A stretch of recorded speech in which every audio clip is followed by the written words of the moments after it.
Palavra da Verdade, com Hernandes Dias Lopes. Louvado seja Deus. Que bênção ter esse time bonito das diversas regiões do nosso país. Louvado seja Deus.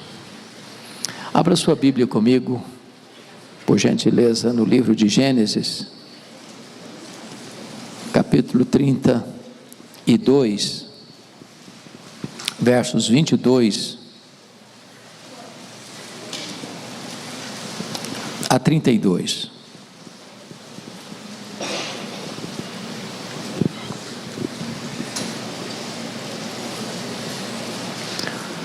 Gênesis 32, 22 a 32.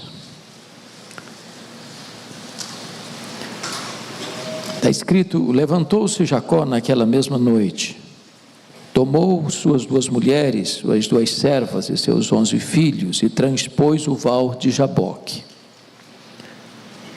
Tomou-os e fê-los passar o ribeiro, fez passar tudo o que lhe pertencia, ficando ele só.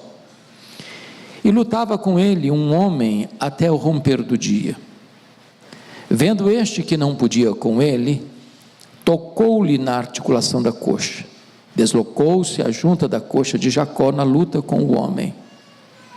Disse este: deixa-me ir, pois já rompeu o dia. Respondeu Jacó: não te deixarei ir se me não abençoares. Perguntou-lhe, pois, como te chamas? Ele respondeu: Jacó. Então disse: já não te chamarás Jacó e sim Israel, pois como príncipe lutaste com Deus e com os homens e prevaleceste. Tornou Jacó: dize, rogo-te, como te chamas? Respondeu ele: por que perguntas pelo meu nome? E o abençoou ali. A aquele lugar chamou Jacó Peniel, pois disse: vi a Deus face a face, e a minha vida foi salva. Nasceu-lhe o sol, quando ele atravessava Peniel e manquejava de uma coxa. Por isso os filhos de Israel não comem até o dia de hoje, até hoje, o nervo do quadril na articulação da coxa, porque o homem tocou a articulação da coxa de Jacó no nervo do quadril. Meus irmãos, Jacó é uma das figuras mais emblemáticas da Bíblia. Nenhum nome é mais repetido na Bíblia do que o nome de Jacó. Nem Abraão, nem Moisés, nem Davi, nem Paulo. É o nome mais repetido na Bíblia. Jacó tem 3 momentos decisivos na sua vida: Betel, Peniel e El-Betel. Quando ele sai de casa, depois de ter enganado seu pai e traído seu irmão, ele era solteiro, vivia na barra da saia da mãe. A mãe é quem tomava as decisões por ele. A princípio ficamos a imaginar que ele era um jovem, até mesmo um adolescente. Mas quantos anos tinha Jacó quando saiu de casa? Eu gastei um tempinho pensando nisso, fazendo algumas contas, e cheguei a uma conclusão absoluta, clara, segura. Jacó tinha 77 anos quando saiu de casa, na barra da saia da mãe. Tem esperança para os solteiros, fiquem tranquilos.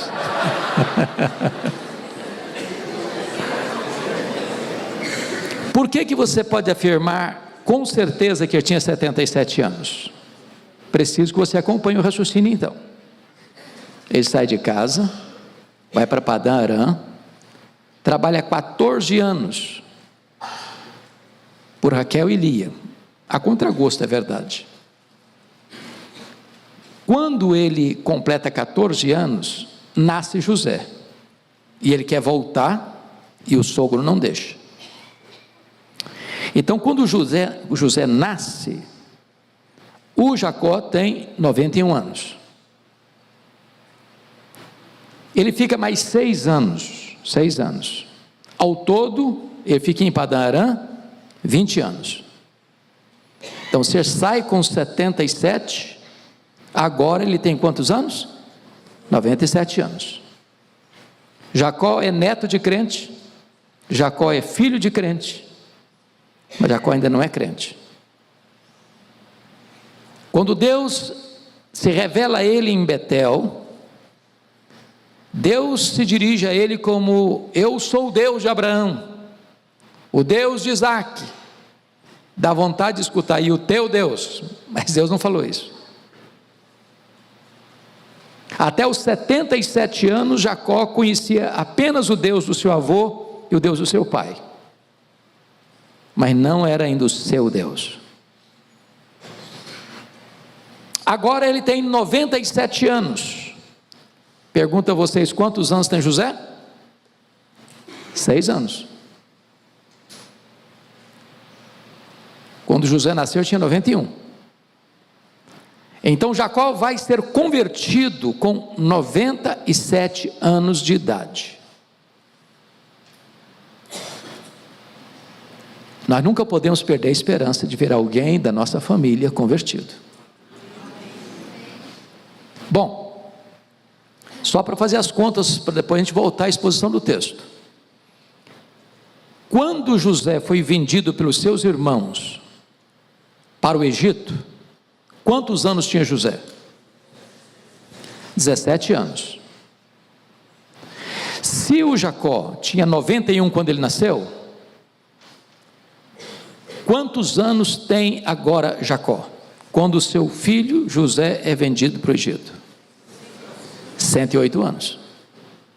108 anos. Quanto tempo José ficou no Egito até levar sua família para o Egito? 13 anos sofrendo. Depois 7 anos de governo com fartura.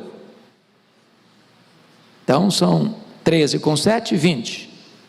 Depois tem 2 anos de agrura, seca, fome. Com 2 anos de seca, ele manda levar sua família, ou seja, 22 anos depois. Quantos anos tinha Jacó quando José foi vendido para o Egito? 108. 108 mais 22, 130. A Bíblia diz que foi para o Egito com 130 anos. Viveu lá 17 anos, morreu com 147 anos. Então não é lucubração, é fato. Ele sai de casa com 97, neto de crente, filho de crente, recebe promessas de Deus, bênçãos de Deus, cuidado de Deus, proteção de Deus, mas não é salvo. Há muitas pessoas, irmãos, que estão na igreja, são netos de crentes, são filhos de crentes, conhecem a palavra, conhecem as promessas, recebem as bênçãos, são até dizimistas, mas nunca nasceram de novo. Conhece apenas o Deus de seu avô e Deus de seu pai. Mas agora nós chegamos a uma situação onde, depois de 20 anos que ele tem em Padã Arã, vocês conhecem o enredo todo, está na hora de voltar. O sogro já não olha para ele direito, os cunhados já têm comentários muito ruins acerca dele, as mulheres não estão satisfeitas com o pai, usaram-nas como mercadoria. Deus fala com ele: está na hora de voltar.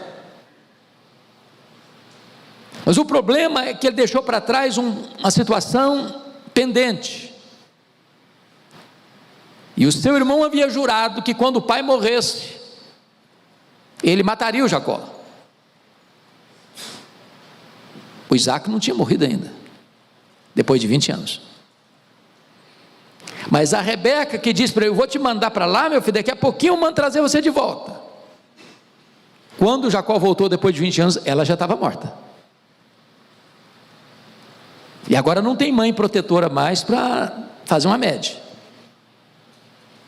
E nessa conjuntura, ele precisa atravessar o val de Jaboque. É aqui que entra a história do nosso texto, onde Deus vai lutar com ele, porque o homem é um anjo, o homem que é anjo é o próprio Deus. E aqui com 97 anos é que o Jacó vai ter uma experiência, chamaríamos nós hoje de conversão, de novo nascimento. Quando Deus muda não só a sua vida, Deus muda o seu nome. Você não vai chamar mais Jacó, você vai chamar Israel. E só a partir daqui é que você conhece o nome de Deus: Deus de Abraão, Deus de Isaac, Deus de Jacó. Agora ele não é apenas neto de crente, filho de crente, agora ele também é crente. Agora ele não tem apenas a experiência dos outros, ele tem a sua própria experiência. Eu vou passar de relance sobre isso, mas tem um terceiro capítulo importante. O primeiro é Betel, onde ele tem um encontro com o Deus dos seus pais, Deus do seu avô e Deus do seu pai. Em Peniel ele tem um encontro com o Deus da sua vida, no capítulo 35 de Gênesis, depois de uma tragédia que aconteceu com ele, por desobedecer a Deus. Ele está na iminência de ser massacrado com a sua família, e Deus diz para ele: suba para Betel, mas antes você tire os ídolos do lar, purifica as mãos, tira as vestes sujas e suba para Betel. E lá ele levanta um altar e dá o nome desse altar de El Betel, o Deus da casa de Deus. Este é o Deus da restauração. O fato de você e eu sermos crentes, o fato de eu e você estarmos numa conferência de avivamento, não significa dizer que você e eu não estamos sujeitos a deslizes, a quedas, a fracassos. Mas o que eu quero dizer para você também hoje é que esse Deus não desiste de você, Ele não abre mão da sua vida. O Deus das promessas, o Deus da salvação, é também o Deus da restauração. Então, vamos considerar o texto lido. E eu quero destacar aqui algumas coisas muito importantes na experiência de Jacó, linkando isso com a questão do avivamento. Primeiro, o que você encontra aqui é o que chamaria de uma eleição incondicional de Deus na vida do Jacó. Se não, vejamos. Lá no capítulo 25, 23 desse livro de Gênesis, diz que Deus escolheu Jacó na contramão da cultura, sendo ele o caçula e não o primogênito. Embora gêmeos, mas quem nasce primeiro é Esaú. E dentro da cultura judaica, o primogênito tinha privilégios. E Deus inverte esse papel, e Deus escolhe Jacó. Não por méritos dele. Essa é a história da sua, da minha, da nossa salvação. Deus nos escolheu não porque viu em nós alguma virtude para nos escolher. Ele não nos escolheu por causa dos nossos méritos, mas apesar dos nossos deméritos. Se nós colocássemos lado a lado Esaú e Jacó, talvez nós fizéssemos opção por Esaú e não por Jacó. A segunda coisa que me marca é que Deus amou Jacó, apesar de seus pecados. Está lá em Malaquias capítulo 1, versículo 2 e 3. Eu amei a Jacó e eu aborreci a Esaú. É espantoso o fato de você e eu, conhecendo-nos, ainda Deus nos amar. Eu não tenho dúvidas disso. Só um louco pode sim, vai descer ao conhecer a si mesmo. Os gregos diziam: conheça-te a ti mesmo. Estavam errados. Eu não me conheço, você não se conhece. Tem hora que eu fico escandalizado comigo mesmo. Você não fica, não? Será que sou eu mesmo? Esse negócio está passando na minha cabeça, será que coisa estranha é essa? Mas Deus nos conhece totalmente, profundamente, exaustivamente, conhece o revelado, conhece o oculto, conhece o que ninguém conhece, Ele sabe tudo, exaustivamente, e apesar disso, Ele o quê? Nos ama. Isso é maravilhoso. Terceiro,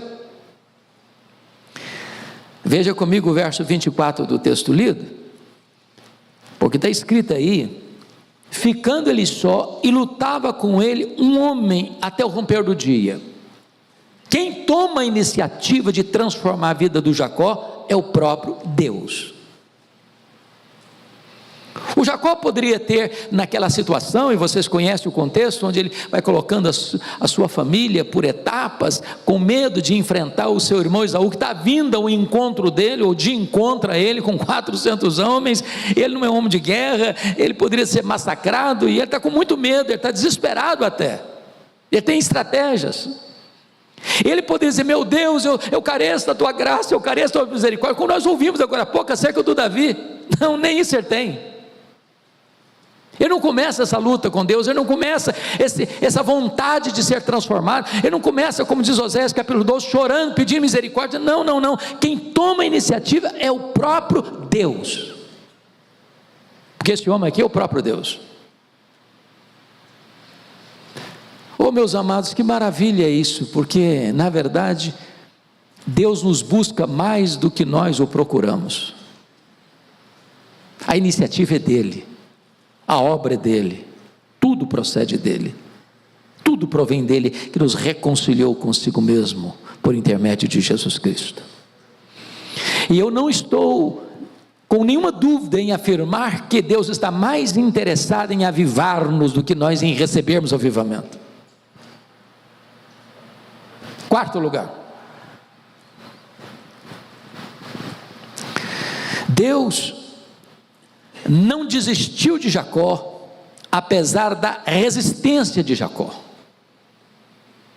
Vejam vocês, no verso 24 ainda, que diz que lutava com ele um homem até o romper do dia. Mas versículo 25, vendo este que não podia com ele. O que está acontecendo aqui? O Jacó não quer ceder.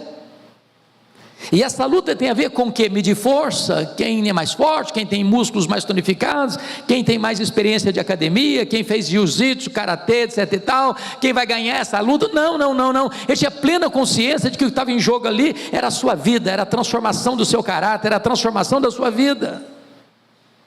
E ele mede força com força, poder com poder, destreza com destreza, ele não quer ceder. Agora eu quero dizer para você que o Jacó está aqui hoje, mas ele não está entre nós não. O Jacó mora debaixo da nossa pele, o coração do Jacó bate no nosso peito, o sangue de Jacó corre em nossas veias.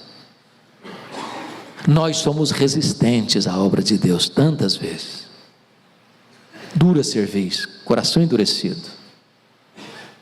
Deus nos chama, como diz lá nos profetas, levantando de madrugada, enviando profetas, enviando mensageiros, e nós lemos a Bíblia, e nós escutamos sermões, e nós lemos livros, e nós frequentamos conferências, e nós vamos aqui, nós vamos ali, nós vamos acolá, e Deus nos fala, e torna a nos falar, e fala de novo, e repete outra vez, e nós endurecidos, resistindo.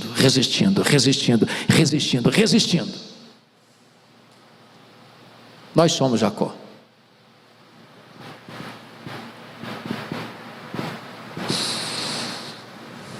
Quinto lugar, Deus feriu Jacó para não perdê-lo para sempre. Confira comigo o verso 25. Vendo este que não podia com ele, tocou-lhe na articulação da coxa, deslocando-se a junta da coxa de Jacó na luta com o homem. Deus o deixou aleijado, manco, deficiente fisicamente. Sabe o que significa isso? Deus é capaz de ir às últimas consequências para não nos perder.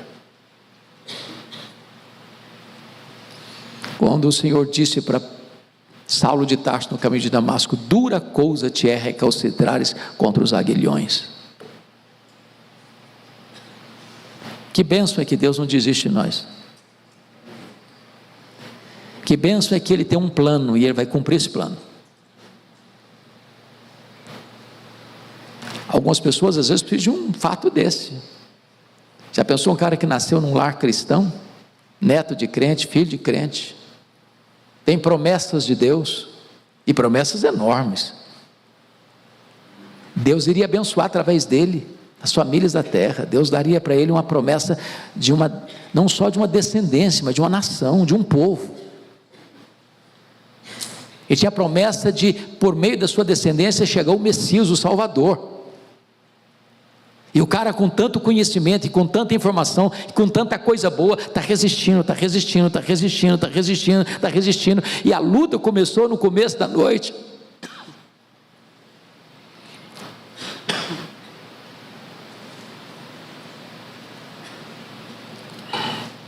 E estava amanhecendo o dia, e o cara não quer ceder.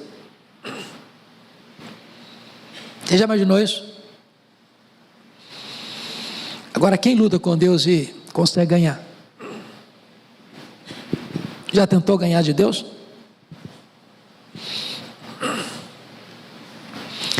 Deus pode quebrar a gente, sabia? E é melhor ser quebrado por Deus do que permanecer endurecido.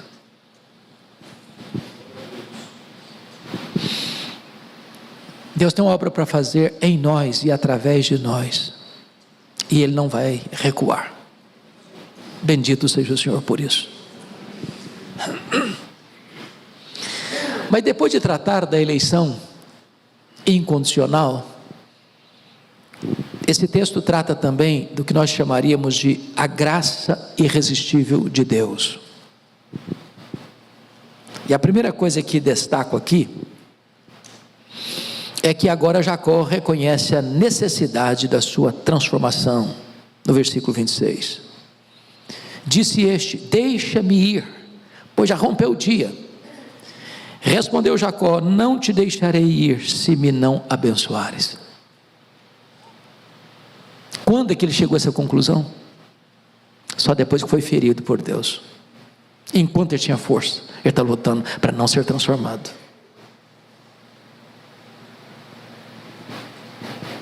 Deus tira a força dele. Um manco, um aleijado, não consegue mais lutar. Ele é dependente. E agora o Senhor quer ir, e ele diz: não, eu não te deixarei se tu não me abençoares. É hora de você se agarrar com o Senhor, de Senhor, eu não posso mais apenas ser um frequentador de conferências. Já li tantos livros, já li a história dos avivamentos tantas vezes. Eu poderia enumerar algumas dezenas de congressos de avivamento que eu já fui. E a gente vai fazendo coleção de conferências, de sermões ouvidos, de livros lidos. Chegou um momento em que Jacó disse: Senhor, eu não posso, essa noite não pode passar. O dia já está amanhecendo e eu não quero continuar agora mais com a mesma vida. Eu não posso mais continuar do mesmo jeito. Eu não te deixarei ir se tu não me abençoares. Mas, segundo lugar,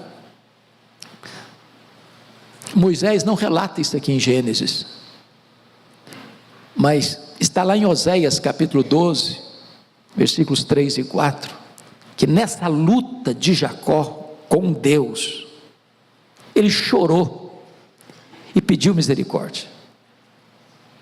É importante esse fato, porque nós agora ficamos sabendo que quando o dia está amanhecendo, com que intensidade, com que coração quebrantado é que ele clama: não te deixarei ir se tu não me abençoares.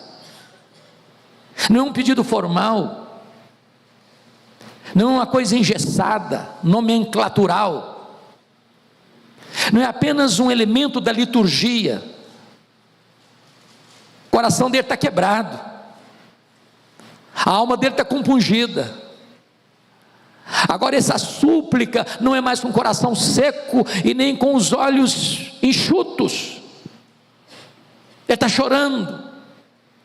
Ele não está pedindo nenhuma coisa de mérito, não. Ele está pedindo mercê, está pedindo misericórdia. Senhor, tem misericórdia de mim. Oh meu Deus, tem misericórdia de mim. Eu não quero mais, eu não posso mais continuar sendo o homem que eu fui até hoje, aos 97 anos de idade. Eu preciso de uma mudança, ainda que na fase outonal da minha vida.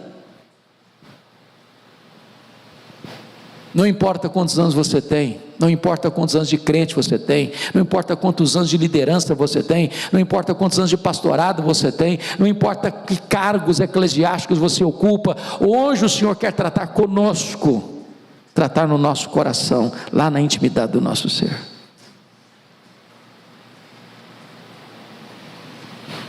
Mas em terceiro lugar, veja comigo o versículo 27, Jacó confessou o seu pecado.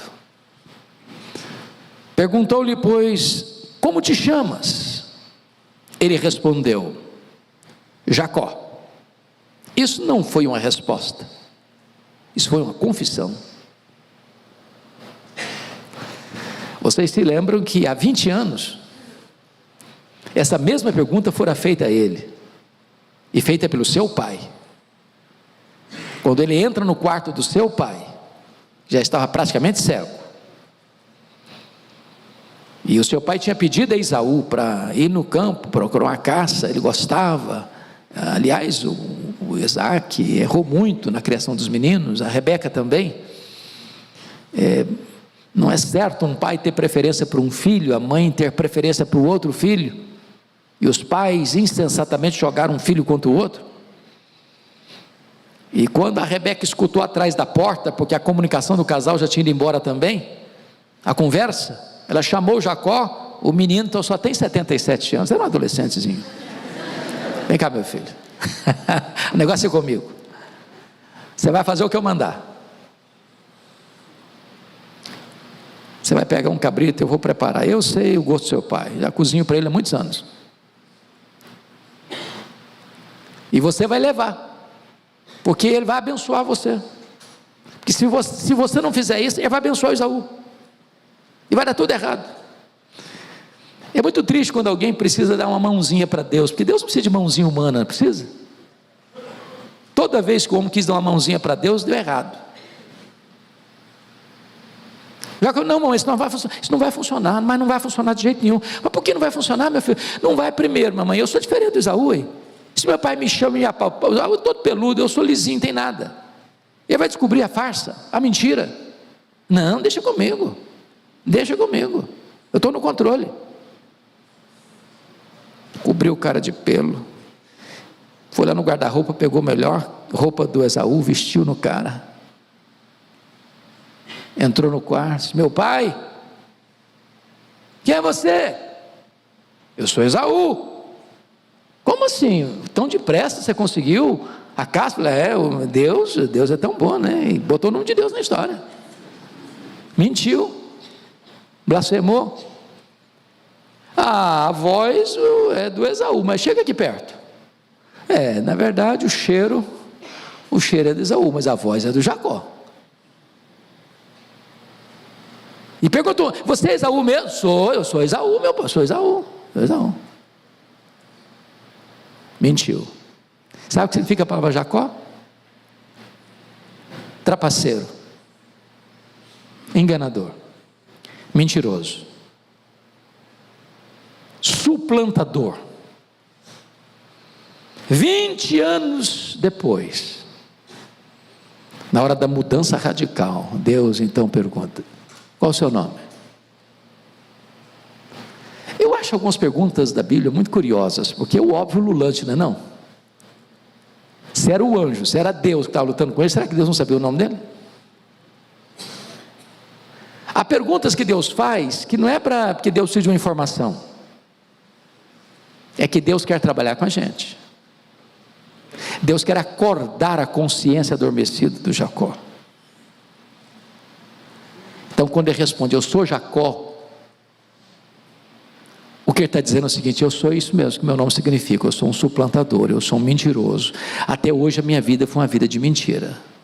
Até hoje eu enganei. Até hoje foi uma trapaça.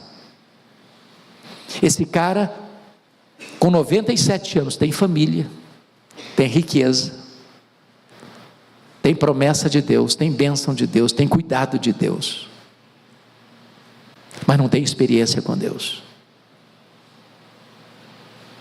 Às vezes, irmãos, nós estamos na igreja há anos, às vezes temos lastro de família na igreja, 2 gerações, 3 gerações, 5 gerações de crentes. A gente dá até uma afinada na voz, não, eu tenho tradição, pedigree espiritual.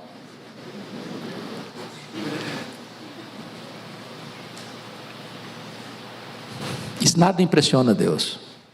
Qual é o seu nome? Quem é você? Estou falando do seu avô, não estou falando do seu pai, não estou falando de você. Quem é você? Qual é o seu nome? O ponto aqui é aquilo que está sendo tratado. Se não houver convicção de pecado, não tem o quê? Arrependimento. Sem convicção de pecado não tem arrependimento. E não tem fase na vida, irmãos, para necessidade de arrependimento. Eu estou falando de um homem de 97 anos, de um homem que é um patriarca, de um homem que é neto do Abraão, é filho do Isaac, é o pai das 12 tribos de Israel, é o pai da tribo que vai trazer ao mundo o Messias.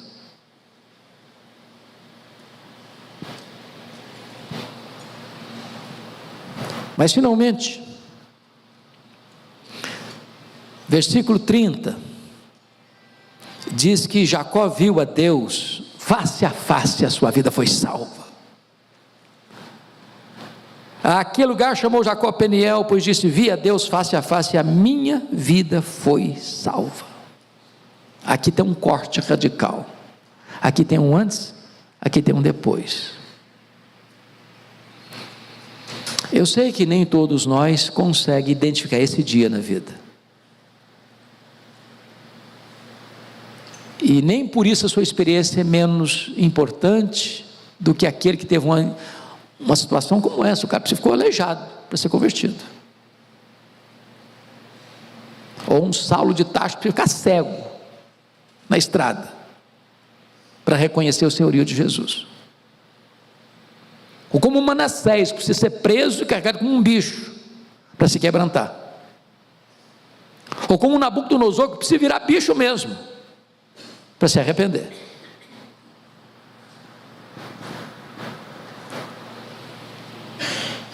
Cada um de nós tem a sua experiência.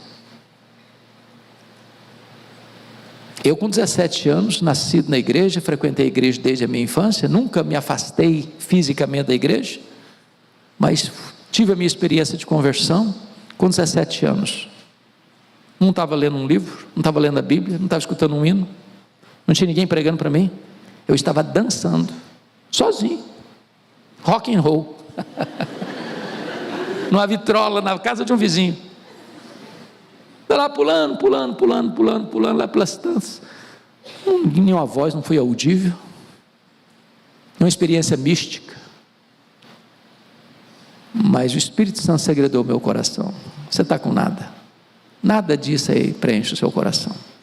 Ali sozinho, me rendi aos pés do Senhor, sozinho. Cada um tem sua experiência com Deus. Não é questão de tempo. Às vezes isso acontece na infância, às vezes acontece na adolescência, às vezes isso acontece na juventude, às vezes na fase adulta, às vezes na velhice, às vezes com 97 anos.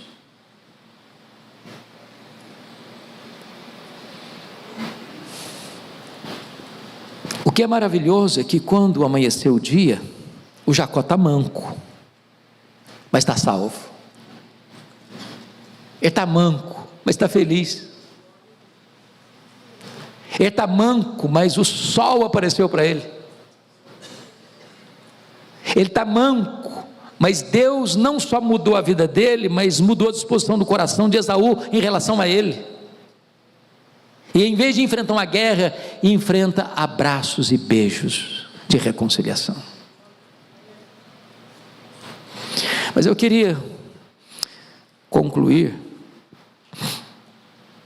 agora levando vocês para o capítulo 35, porque o ponto do congresso é esse. Quando nós estamos falando de arrependimento, nós não estamos falando daquele arrependimento para salvação, não é a intenção do congresso ser um congresso evangelístico, é um congresso de avivamento. E por ser um congresso de avivamento, nós estamos falando de quem? De crentes. Avivamento não é para o incrédulo, avivamento é para a igreja. O incrédulo você prega salvação. A pergunta é: e gente salva? Pode pisar fora do caminho? Gente salva pode ter um resvalo, pode ter uma crise. Deus mandou o Jacó subir para Betel, ficou em Siquém, foi armando as suas tendas para o lado de Siquém. Para ele, que era um pastor de ovelhas e muito gado, era um lugar mais favorável, mais desenvolvido. Mas ali acontece uma tragédia, a sua única filha desonrada. E o rapaz até que reconheceu o erro, foi pedir perdão, foi propor casamento, acertaram os papéis, tudo direitinho.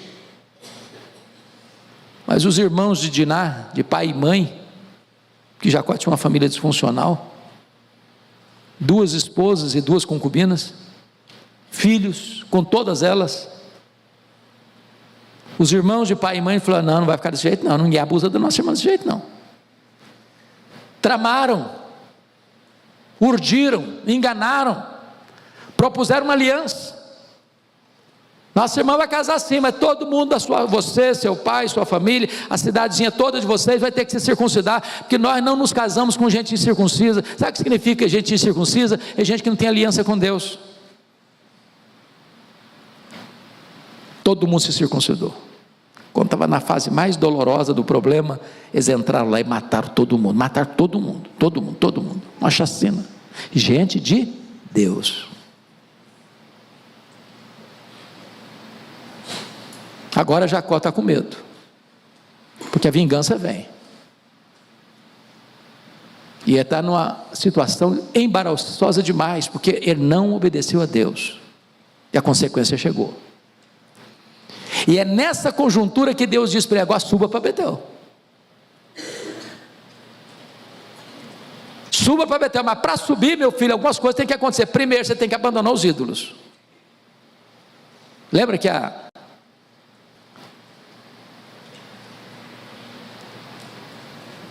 história dos ídolos da família? Lembra da Raquel? Escondeu os ídolos.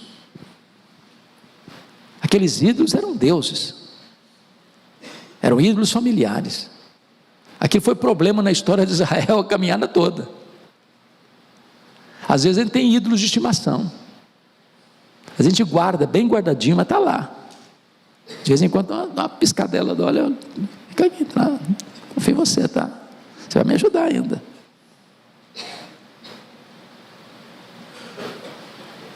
Enquanto o ídolo não for tirado do caminho, a chuva não vem. Enquanto o Baal não for removido, a chuva não desce. E Deus disse mais: olha, você tem que limpar as vestes e as mãos. A vida tem que mudar, a forma tem que mudar, a aparência tem que mudar, tudo tem que mudar. Tem que arrepender, porque não pode ter restauração sem convicção de erro. Os avivamentos foram precedidos por convicção de pecado. Não havendo convicção de pecado, não tem arrependimento, e não tendo arrependimento, não tem avivamento. E diz a Bíblia então que Jacó sobe para Betel, e ali ele levanta um altar, e ele dá o nome desse altar de El Betel. Agora apenas não é Betel, casa de Deus, porta do céu. Ele precisa avançar um pouco mais, aprofundar um pouco mais. Ele não precisa apenas de conhecer a casa de Deus, ele precisa agora conhecer o Deus da casa de Deus. Porque é possível conhecer a casa de Deus, ter respeito pela casa de Deus, ter reverência pela casa de Deus, mas não ter experiência com o Deus da casa de Deus. Essa palavra El Betel, em algumas línguas orientais, literalmente significa eu te abençoo outra vez. Vamos recomeçar. Vamos recomeçar. E hoje eu queria trazer essa palavra para você. Vamos recomeçar. Lembra lá o primeiro amor? Eu não sei quanto a você, tem hora que eu fico olhando no meu coração, falei, meu Deus, eu já tive momentos melhores na minha vida com o Senhor. Eu já tive momentos em que eu queria varar a noite, me deleitando em Deus, em oração, na leitura da Bíblia. De repente, meus irmãos, as coisas de Deus vão se acostumando, a gente vai se acostumando com o sagrado, acostumando com a igreja, com o trabalho de igreja, com a atividade de igreja, a gente corre para lá, corre para cá, corre para lá, corre para cá, faz e faz e faz e faz, de repente a gente bota no piloto automático. E Deus está dizendo para você e para mim hoje, vamos recomeçar. Eu te abençoo outra vez. Eu te abençoo outra vez. Porque eu não quero apenas que você conheça a casa de Deus, eu não quero apenas que você tenha uma experiência de salvação, eu quero que você também conheça o Deus da restauração, do recomeço, de um novo tempo na sua vida. E é isso que nós estamos aqui buscando, e é disso que você e eu estamos precisando.